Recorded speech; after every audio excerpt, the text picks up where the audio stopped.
जय हिंद एवरीवन, स्वागत है आपका हमारे चैनल वी नेशन 111 में। और इस वीडियो में हम एक ऐसे मुद्दे पर बात करने वाले हैं जो कि आने वाले भविष्य में भारत के जेट इंजन डेवलपमेंट प्रोग्राम में एक बड़ी समस्या के तौर पर देखने को मिल सकता है।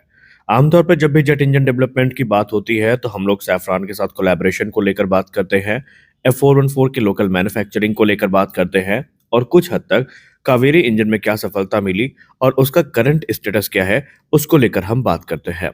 लेकिन हम लोग ये भूल जाते हैं कि जितना इम्पोर्टेंट हमारे देश के लिए, हमारे फाइटर जेट्स के लिए एक जेट इंजन है, उससे कहीं ज़्यादा इम्पोर्टेंट उसको टेस्ट करने वाली फैसिलिटीज़ है। क्योंकि बिना प्रॉपर टेस्ट फैसिलिटी के आप इंजन की परफॉर्मेंस को वैलिडेट नहीं कर सकते, इंजन को टेस्ट नहीं कर सकते। कुछ डिफेंस एक्सपर्ट्स ने तो अभी से ये चिंता जताई है कि हम लोग कावेरी इंजन को लेकर इतना गुणगान कर रहे हैं, हम लोग ये कह रहे हैं कि हम इसका 2.0 वेरिएंट निकालेंगे जो कि 90 किलोन्यूटन से ज़्यादा का थ्रस्ट जनरेट करेगा। लेकिन जब सवाल ये पूछा जाता है कि आप अपने इन इंजन्स को टेस्ट कहाँ करेंगे, क्या आप इस इंजन के लिए भी रूस के ऊपर अपनी ओवर डिपेंडेंसी दिखाएंगे, या अब आप अपने इंडिजिनस ऑप्शन को एक्सप्लोर करने की कोशिश करेंगे? तो आज के इस वीडियो में हम फ्लाइंग टेस्ट बेड प्रोग्राम के बारे में बात करने वाले हैं। हम जानेंगे कि ये इम्पोर्टेंट क्यों होते हैं, कौन सा एयरक्राफ्ट फ्लाइंग टेस्ट बेड बन सकता है, और भारत कौन सा एयरक्राफ्ट कंसीडर कर सकता है। क्या तेजस को ही एक फ्लाइंग टेस्ट बेड बनाना सेंसिबल डिसीजन है, इसको भी हम डिस्कस करेंगे।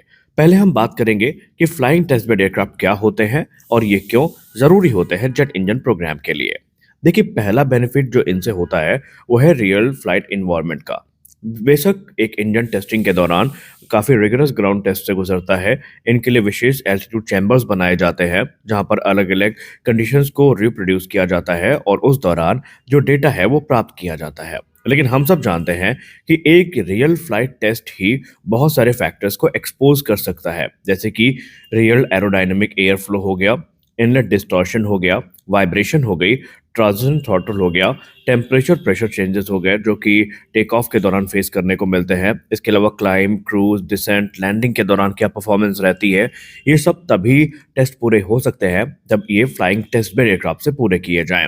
इसके अलावा सिस्टम इंटीग्रेशन और ऑपरेटेबिलिटी, एक रियल फ्लाइट टेस्ट ही वैलिडेट कर सकता है कि इंजन कैसे एयरक्राफ्ट के सिस्टम जैसे कि fuel, electrical, bleed air, FADEC, control, gyro और वायरिंग टेलीमेट्री से कैसे ये इंटरेक्ट करता है, और उसी दौरान जो रियल इश्यूज हैं वो रिवील होते हैं जो कि हम ग्राउंड टेस्ट के दौरान मिस कर सकते हैं। इसके अलावा ड्यूरेबिलिटी और हेल्थ मॉनिटरिंग भी इसमें से एक है, जहां पर वर्स्ट केस सिनेरियो में कब इंजन फेल होता है, इंजन अलग अलग कंडीशन में कैसे परफॉर्म कर रहा है, उसका हेल्थ डेटा क्या है, और भी दूसरी चीज़ें जो है वो हमें रियल टाइम टेस्टिंग से ही पता चल सकती हैं। और इन चीज़ों को कहीं ना कहीं हम ग्राउंड टेस्ट में मिस कर सकते हैं, और ये चीज़ें फाइनल सर्टिफिकेशन और फ्लाइट रिलीज के लिए काफ़ी ज़रूरी होती है। अब अगर हम भारत के प्रोग्राम की बात करें तो प्रैक्टिकली भारत इस समय एक इंजन प्रोग्राम को लेकर आगे बढ़ रहा है, वो है कावेरी ड्राई इंजन प्रोग्राम। जी हाँ, कावेरी ड्राई इंजन, हालांकि आगे चल के इसको आफ्टर बर्नर मॉड्यूल मिलेगा जो कि बनाया जा चुका है, लेकिन इसका अगर हम इतिहास देखें तो हम पूरी तरीके से इसकी टेस्टिंग के लिए रूस के IL-76 पर डिपेंडेंट है। यहाँ पर हमने तकरीबन सन 2010 के दशक से ही पूरी तरीके से डिपेंडेंसी इन्हीं के ऊपर झोंक दी है, और ऐसा बताया जा रहा है कि अब ये इंजन एक लंबे अरसे के बाद अपनी वो ऑप्टिमल परफॉर्मेंस दे रहा है जो इससे एक्सपेक्ट की गई थी। क्योंकि अगर हम 23 दिसंबर 2024 की रिपोर्ट की बात माने तो उस दौरान ही GTRA ने अनाउंस किया था कि जो ड्राई कावेरी इंजन है इसको इन फ्लाइट टेस्टिंग के लिए अप्रूवल मिल चुका है, और ये रशिया के IL-76 से टेस्ट किए जाएंगे। और लेटेस्ट रिपोर्ट की बात माने जो कि 2025 के मध्य में आई थी, तो वहां पर 25 घंटे की अतिरिक्त टेस्टिंग जो बची है उसकी बात की गई थी। तो यहाँ पर आप समझ सकते हैं कि हम इस समय अपनी ज़रूरतों को पूरा करने के लिए पूरी तरीके से रूस पर डिपेंडेंट है। अब आइए वो प्रश्न का उत्तर ढूंढते हैं कि कौन सा एयरक्राफ्ट भारत के लिए फ्लाइंग टेस्ट बेड की भूमिका निभा सकता है, उसके प्रोज क्या है और कॉन्स क्या है। देखिए, आमतौर पर जितने भी बड़ी कंपनियां हैं, फिर चाहे वो रूस की हो, चाहे अमेरिका की हो, या फिर रोल्स रॉयस की क्यों ना हो, ये सब बड़े प्लेटफॉर्म को प्रेफर करती है जो 4 इंजन वाले प्लेटफॉर्म होते हैं। फॉर एग्जाम्पल, रूस IL-76 को यूज करता है जो कि 4 इंजन वाला एक एयरक्राफ्ट है। इसके अलावा अगर हम बात करें जनरल इलेक्ट्रिक और रोल्स रॉयस की, तो ये दोनों वाइड बॉडी बोइंग 747 का यूज करते हैं। इसके पीछे का लॉजिक ये है कि ये जो एयरक्राफ्ट है ये 4 इंजन वाले होते हैं। इनमें से एक इंजन बे को मॉडिफाई करके उस इंजन को उस पर प्लेस किया जाता है जिन्हें टेस्ट से गुजरना है। और इन केस अगर फ्लाइट टेस्ट के दौरान वो फेल भी हो जाता है तो इनके पास इनफ थ्रस्ट होता है कि ये सेफली लैंड कर सकते हैं और जो टेस्ट का एक एनवेलप होता है, उसको भी काफ़ी एक्सपैंड किया जा सकता है और एक्सट्रीम लेवल पे जाकर इंजन टेस्ट किए जा सकते हैं। अब इनके अपने प्रोज़ और कॉन्स भी हैं। अब IL-76 हो या F414 हो, इनके प्रोज़ को लेकर हमने पहले भी कहा कि ये हाई थ्रस्ट प्रदान करते हैं, जिसके चलते ये सेफली लैंड कर सकते हैं अगर कोई भी वर्स्ट केस सिनेरियो हुआ। इसके अलावा हाई एल्टीट्यूड पे टेस्ट करने की कैपेबिलिटी इनके चलते हमें मिलती है। इनके पास इतना उचित स्थान होता है कि टेस्ट के लिए जितने ज़रूरी इंस्ट्रूमेंटेशन है, उनको हम यहाँ पर प्लेस कर सकते हैं। लेकिन इन दोनों के साथ कुछ कॉन्स भी हैं। कॉन्स ये हैं कि इन दोनों एयरक्राफ्ट को मॉडिफाई करना, इनको ऑपरेट करना जेब में काफ़ी भारी पड़ सकता है। खासकर अगर हम बात करें बोइंग 747 की, तो इस जैसे वाइड बॉडी एयरक्राफ्ट को मॉडिफाई करना और टेस्ट के लिए तैयार करना ही अपने आप में काफ़ी बड़ा टास्क है। दूसरा ऑप्शन होता है कि हम मीडियम साइज़ के जो ट्विन जेट्स हैं, उनको कन्वर्ट कर सकते हैं फ्लाइंग टेस्ट बेड में। और भारत के लिए फ़िलहाल ये जो अभी कह सकते हैं रास्ता है, ये बहुत छोटा है। इसका प्रोज़ ये है कि इसमें जो खर्चा है वो कम आता है, काम जल्दी होता है और जो रिस्क होता है वो भी थोड़ा कम होता है। लेकिन अगर हम भारत के परिप्रेक्ष्य से बात करें, तो हमारा दुर्भाग्य ये है कि हमारे पास इनमें से कोई भी ऑप्शन इस समय उपलब्ध नहीं है।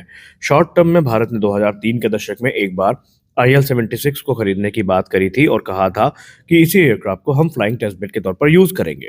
लेकिन फाइनेंशियल कंस्ट्रेंट के चलते ये डील कभी फाइनलाइज़ नहीं हो सकी और GTRE के हाथ से एक बड़ी अपॉर्चुनिटी चली गई। ऐसा माना जाता है कि अगर उस समय ये खरीद हो जाती, तो बहुत सारी समस्याएँ जिनके लिए हम आज भी स्ट्रगल कर रहे हैं, ये हमारे देश में ही दूर की जा सकती थी। अब भारत के पास ज़्यादा ऑप्शन नहीं है। भारत अभी भी इसी मामले पर विचार कर रहा है कि क्या IL-76 को हम फ्लाइंग टेस्ट बेड में कन्वर्ट कर सकते हैं? इसके अलावा अगर हम बात करें, तो भारत के पास बोइंग 747, 767, 757 जैसे जो एयरक्राफ्ट के ऑप्शन हैं, ये भी थे। लेकिन भारत इनको लेकर के बिल्कुल भी सीरियस नहीं है। प्रैक्टिकली देखें तो शायद आपको सुन के बुरा लगेगा कि हमारे पास ना तो अभी कोई फ्लाइंग टेस्ट बेड एयरक्राफ्ट है और ना ही सरकार इसको लेकर बिल्कुल भी गंभीर नज़र आ रही है। ऑप्शन के तौर पर हमारे पास 3-4 ऑप्शन ही अभी इतिहास में सामने आए। पहला तो हमने बता दिया IL-76, दूसरा हो गया एक मिग-29A जो कि 2006 के आसपास इसकी मांग करी गई थी, और फिर तीसरा ऑप्शन है Su-30 MKI। अब Su-30 MKI के साथ दिक्कत ये है कि ये एयरक्राफ्ट की इंजन बे काफ़ी बड़ी है और कावेरी इंजन या दूसरे इंजन जो कि इसके डायमेंशन में छोटे हैं, उसके लिए इसको मॉडिफाई करना अपने आप में काफ़ी खर्चे का काम है।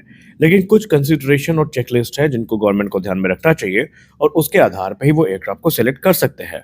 पहली चीज़ जो ध्यान रखी जानी चाहिए वो है स्ट्रक्चरल माउंटिंग, यानी कि जो इंजन है और वो वहाँ पर कितनी आसानी से इंटीग्रेट किया जा सकता है और जो हार्ड पॉइंट्स हैं इंजन के, वो कैसे वहाँ पर लॉक किए जा सकते हैं, ये देखना काफ़ी ज़रूरी होता है। इसके अलावा फ्लाइट कंट्रोल और जो इलेक्ट्रिकल इंटीग्रेशन है और भी दूसरी चीज़ें जो हैं, जो कि रियल टाइम डेटा प्रदान करती है, क्या उनका इंटीग्रेशन आराम से हो सकता है और जितने भी ज़रूरी एस्पेक्ट हैं, वो वहाँ पर पूरे कर पा रहे हैं या नहीं एयरक्राफ्ट, इसको भी ध्यान में रखा जाना चाहिए। अब रही बात तेजस की, तो तेजस को लेकर एक पक्ष समर्थन करता है तो एक पक्ष विरोध करता है, लेकिन अगर एक्सपर्ट्स की माने तो सिंगल इंजन फाइटर को as a flying test bed use करना पूरी तरीके से एक जुआ खेलना है। अगर सेफली लैंड हो गए तो ठीक है, अगर कोई भी कैटास्ट्रोफिक फेलियर आता है तो उसका सीधा मतलब ही है कि ये क्रैश को ही प्राप्त होंगे और इससे कोई दूसरी उम्मीद आप नहीं कर सकते।